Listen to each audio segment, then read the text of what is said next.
चल देखिए, इस वीडियो में हम लोग संस्कृत के वे सभी ऑब्जेक्टिव करने वाले हैं जो कि आपके एग्जाम में आने वाले हैं। ठीक है, यानी कि जो एग्जाम 2025 में आपका एग्जाम में जो प्रश्न आने वाले हैं संस्कृत के ऑब्जेक्टिव, वो सभी प्रश्नों को हम आज करने वाले हैं।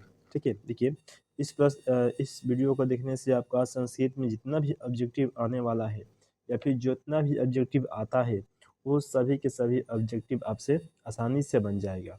ठीक है, देखिए ध्यान से। देखिए, इसमें जो पहला प्रश्न है, कह रहा है कि भारतवर्ष में किसकी महान परंपरा है। यानी कि जो भारतवर्ष में किसकी महान परंपरा है। ठीक है, तो इसका जो उत्तर होगा वो होगा शास्त्र का। यानी कि ऑप्शन ए आपका सही उत्तर है, शास्त्र की महान परंपरा है भारत में। दूसरा का है कि पिंगल किस वेदांग शास्त्र के प्रवर्तक आचार्य हैं। ठीक है, जो पिंगल हैं वह क्या है कि छंद के आचार्य है। ऑप्शन बी आपका सही उत्तर है छंद। ठीक है, चलिए देखिए अगला प्रश्न है, कह रहा है कि शास्त्रकारा पाठ में उठकर सादर अभिवादन कौन करते हैं। कि जो शास्त्रकारा पाठ है उस पाठ में उठकर सादर अभिवादन कौन करता है। ठीक है, तो शिक्षक। ठीक है, option A. Sorry, option A नहीं होगा, शिक्षक का अभिवादन करते हैं छात्र। ठीक है, तो ऑप्शन डी होगा, ऑप्शन नंबर डी। शिक्षक शास्त्र का पाठ में जब शिक्षक क्लास में प्रवेश करते हैं तब जाकर के जो छात्र होते हैं उनका अभिवादन करते हैं खड़े होकर के अपने सीट से उठ करके। ठीक है, तो इसलिए इसका ऑप्शन नंबर डी होगा। चलिए देखिए अगला प्रश्न है 4 नंबर का, है कि न्याय दर्शन के प्रवर्तक कौन है। न्याय दर्शन के प्रवर्तक जो है वो कौन है। ठीक है, देखिए तो न्याय दर्शन के प्रवर्तक है गौतम। ठीक है, ऋषि गौतम कह लीजिए चाहे महर्षि गौतम कह लीजिए या फिर केवल गौतम कह लीजिए, वही है। ठीक है, देखिए अगला प्रश्न है 5 नंबर का, है कि छोटे से भी छोटा और बड़े से भी बड़ा क्या है। प्रश्न है कि छोटे से भी छोटा और बड़ा से भी बड़ा क्या है, तो वो होता है आपका आत्मा। ऑप्शन नंबर सी आपका सही उत्तर है। देखिए अगला प्रश्न 6 नंबर का, है कि नदियाँ समुद्र में कैसे मिलती है। देखिए नदी जो है वह जब समुद्र में मिलती है तो वह किस रूप में मिलती है जाकर के समुद्र में। ठीक है, देखिए जो जो नदियाँ होती हैं वह समुद्र में अपने नाम और रूप को छोड़ करके मिलती है। क्योंकि जब नदी समुद्र में मिलती है तो यह नहीं कहा जाता है कि यह इस नदी का पानी है, वह समुद्र का पानी हो जाता है। ठीक है, इसलिए जब नदी समुद्र में मिलती है तो अपना नाम और अपना रूप दोनों छोड़ देती है। ठीक है, देखिए अगला प्रश्न है आपका 7 नंबर, कह रहा है कि सत्य का मुंह किस पात्र से ढका हुआ है।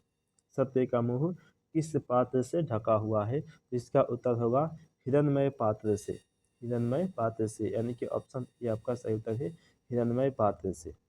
चलिए देखिए अगला प्रश्न है 8 नंबर, कह रहा है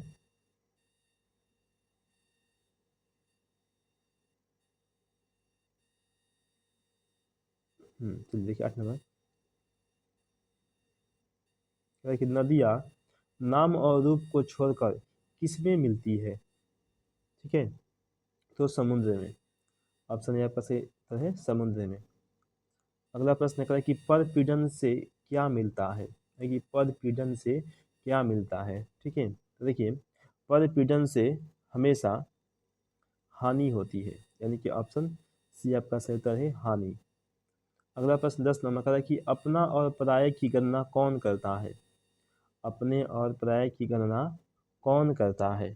ठीक है, तो इसका उत्तर हो जाएगा आपका लघुचित वाले। ऑप्शन बी आपका सही उत्तर है, लघुचित वाले। देखिए अगला प्रश्न 11 नंबर, कह रहा है कि अशांति से क्या होता है। देखिए अशांति से क्या होता है, तो देखिए अशांति से होता है मानवता का विनाश। मानवता का विनाश होता है। अगला प्रश्न देखिए, अगला प्रश्न है आपका 12 नंबर, कह रहा है कि ईर्ष्या और असहिष्णुता किसको उत्पन्न करती है। ठीक है, तो यह जो है इसका जो उत्तर होगा वो होगा आपका अशांति को, यानी कि ऑप्शन बी आपका सही उत्तर है, अशांति। अगला प्रश्न देखिए 13 नंबर कह रहा है कि इस समय संसार किस महासागर के कुल मध्य स्थित दिख रहा है। ठीक है, तो हो जाएगा आपका अशांति महासागर के, यानी कि ऑप्शन सी आपका सही उत्तर है। अशांति महासागर के मध्य जो है दिख रहा है आज का संसार। चलिए देखिए अगला प्रश्न 14 नंबर कह रहा है कि एक देश दूसरे देश को क्या देखकर जलता है। देखिए एक देश दूसरे देश को क्या देखकर जलता है, तो उत्कर्ष को देख करके जलता है एक देश दूसरे देश को। अगला प्रश्न है 15 नंबर कह रहा है कि परपीड़न किसके लिए होता है। ये जो परपीड़न होता है वह किसके लिए होता है। ठीक है, तो इसका उत्तर हो जाएगा नाश के लिए। ऑप्शन सी है कि नाश के लिए, यानी कि परपीड़न से क्या होता है, हानि होता है, नाश होता है। तो देखिए अगला प्रश्न 16 नंबर का है कि दुख का विषय क्या है। देखिए दुख का विषय क्या है, तो लिखेंगे देखिए जो 16 नंबर है इसका आपका उत्तर हो जाएगा अशांति। ऑप्शन सी आपका सही उत्तर है, दुख का विषय जो है वो अशांति है। आगे है अगला प्रश्न कि शांति किससे स्थापित होती है। शांति किससे स्थापित होती है, तो इसका उत्तर हो जाएगा परोपकार से।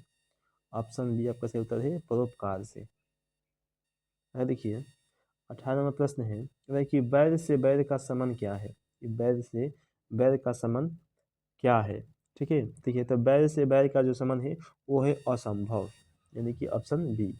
ठीक है, अगला प्रश्न है 19 नंबर का कि शत्रुता को कौन बढ़ाता है।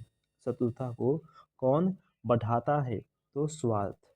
ऑप्शन ए आपसे तो है स्वार्थ। ठीक है, देखिए अगला प्रश्न है 20 नंबर का कि कर्ण के पास भिक्षा मांगने कौन आए थे। कर्ण के पास भिक्षा मांगने के लिए कौन आए थे। ठीक है, चलिए देखिए तो इसका उत्तर हो जाएगा आपका इंद्र। कौन आया था, तो इंद्र आए थे। देखिए कर्ण किस देश का राजा था।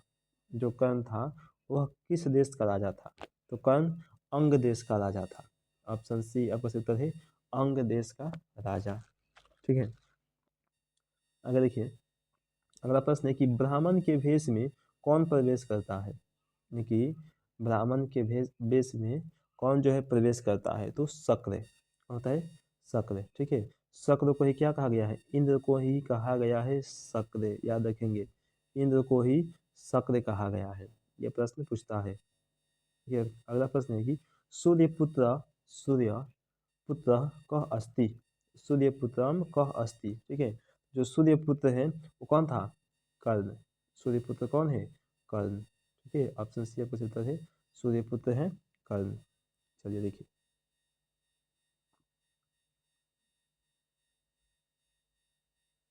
देखिए अगला प्रश्न है आपका 24 नंबर।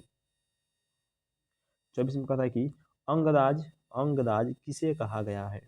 24 में प्रश्न है कि अंगराज किसे कहा गया है, तो किसको कहा गया है, कर्ण को।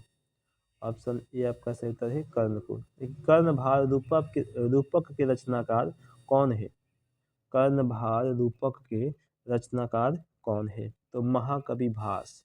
महाकवि भास, यानी कि ऑप्शन बी आपका सही उत्तर है। अगर देखिए 26 में कह रहा है कि शक्र ने कर्ण से छल पूर्वक क्या ले लिया। शक्र यानी कि इंद्र ने कर्ण से छल पूर्वक यानी छल से क्या ले लिया था। ठीक है, कवच, कुंडल, धनुष या फिर कवच और कुंडल दोनों। आंसर होगा कवच और कुंडल दोनों, यानी कि ऑप्शन सी आपका सही उत्तर है। अगला प्रश्न 27 नंबर का है कि इंद्र किस रूप में कर्ण के समक्ष आया था। इंद्र किस रूप में कर्ण के समक्ष आया। ठीक है, तो किस रूप में आए थे, ब्राह्मण के रूप में। ऑप्शन डी आपका सही उत्तर है, ब्राह्मण के रूप में। ठीक है, यानी कि वह अपने वास्तविक भेष में नहीं आए थे, ब्राह्मण के भेष में आए थे कर्ण कर्ण के समक्ष इंद्र। ठीक है, अगला प्रश्न है 28 नंबर का कि कर्ण शक्र को चौथी बार क्या देना चाहा। कर्ण जो है शक्र यानी कि इंद्र को चौथी बार उसने क्या देना चाहा कर्ण को। ठीक है, सॉरी कर्ण शक्र को। ठीक है, देखिए तो इसका जो आपका उत्तर हो जाएगा वो हो जाएगा सोना। ऑप्शन डी आपका सही उत्तर है, सोना। देखिए अगला प्रश्न है कह रहा है कि नेछामी नेछामी किसने बार बार कहा। नेछामी मतलब नहीं चाहता हूँ, नहीं चाहता हूँ, देखिए, या फिर नहीं चाहिए, मुझे नहीं चाहिए, या किसने बार बार कहा। ठीक है, तो बार बार बोल रहे थे शक्र, यानी कि इंद्र बोले, इंद्र ने कहा। देखिए अगला प्रश्न है आपका 30 नंबर। इसमें कह रहा है कि इंद्र ने कर्ण से छल क्यों किया। इंद्र ने कर्ण के साथ आखिर छल किस लिए किया, क्यों छल किया था। ठीक है, तो देखिए इंद्र ने कर्ण के साथ अर्जुन की सहायता के लिए छल किया था, यानी कि ऑप्शन सी आपका सही उत्तर है, अर्जुन की सहायता के लिए। ठीक है, युद्ध में अर्जुन की सहायता करने के लिए उसने छल किया था। ठीक है, अगला प्रश्न है 31 नंबर का है कि दुराचारी कह आसिता। दुराचारी कह आसिता। ठीक है, यानी कि दुराचारी कौन है। ठीक है, तो इनमें से कौन था, व्याघ्र है। ऑप्शन ए आपका सही उत्तर है, जो बाघ था वह दुराचारी था। देखिए अगला प्रश्न है 32 नंबर, कह रहा है कि कह क स्नान कुश हस्त सरस्तिरे ब्रूते, यानी कि कौन जो है स्नान करके नदी के सरोवर के किनारे बैठा हुआ था। ठीक है, वह कौन था, तो बाघ था, व्याघ्र, यानी कि ऑप्शन ये आपका सही उत्तर है, व्याघ्र।